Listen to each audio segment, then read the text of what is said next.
guys, magpiprito tayo ng gabi. So, yan, napakalaking gabi yan guys, isang piraso worth.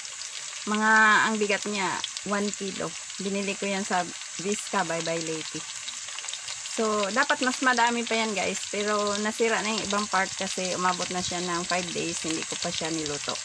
So, ayan na ang mantika guys, at saka yung hiniwa kong gabi. Manipis lang pagkahiwa guys. Kasi, ang ano natin dito ay prito lang siya na crispy. Yan. Parang pang snack lang ba? Yan. Diba, merong taro chips. So, yung taro chips, gabi din yun. Kaya nga dapat nung pagkadating niluto ko kaagad. Umabot pa kasi ng 1 week. Kaya yung ibang part na ano na, nasira na siya. Pero at least may natira naman. Ang gabi ng Vizca guys, gabi ng Vizca ay napaka labo. At saka madry siya sa loob. Malabo siya. Tsaka ano guys, walang bahid ng kati. Kahit isang guhit. Wala. Kasi itong mga gabi nila, dumaan na to sa laboratory bago itanim. So, kung may katiman dyan, extracted na doon sa laboratory bago itanim. Kaya ang ganda nga Kaya lang doon, pag bibili ka ng ano, seasonal, once a year lang sila mag-harvest Kagaya ngayong May, mag-harvest sila ng gabi.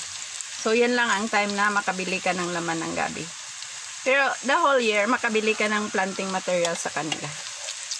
So, ito, hindi ko to binili guys.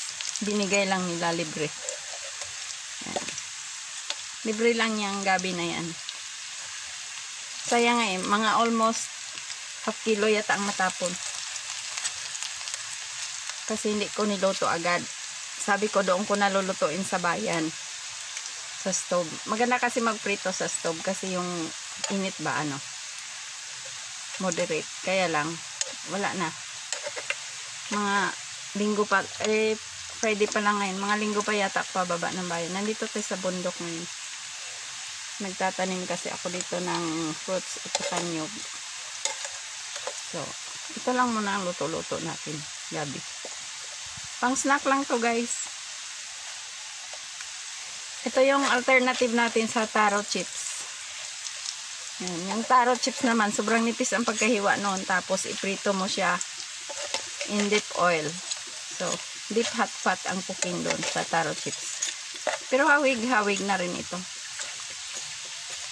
Marami-rami rin naman na oil na nilagay ko dito. Mga 1/4 cup.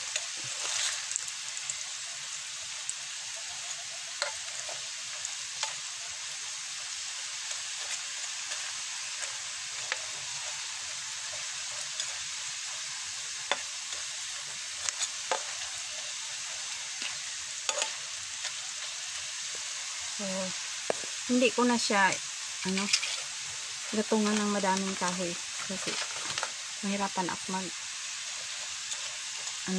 magbaliktad dahil wala tayong turner o yung tinatawag na tong. Ito lang. Dati may tong dito guys, pero marami kasing umaakyat dito. Hindi ko alam, baka dinala nila sa baba.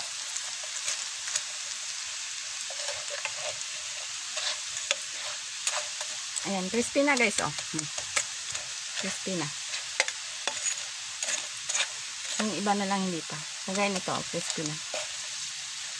So, ganyan lang magprito ng gabi guys. Hiwain mo ng manipis.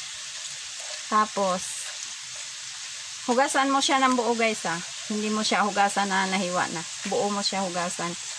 Tapos, diretso mo na siya sa kawali. Tapos, painitin mo muna yung kawali na nandyan na ang gabi. Saka mo siya buhusan ng mantika. Para pag nagprito ka, hindi talsik-talsik. Titilamsik kasi yung mantika kapag may water.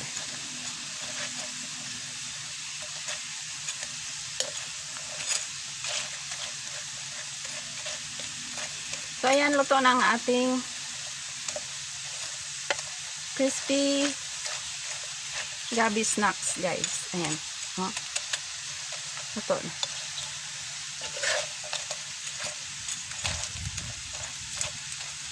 So, i-off ko na ang video guys. Kasi luto na ito. Ayan, crispy na.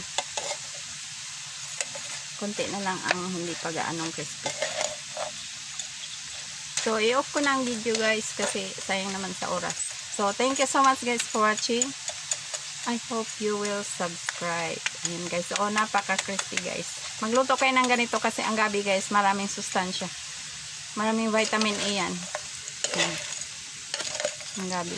Tsaka may iron. So, thank you so much for watching guys. I hope you will subscribe.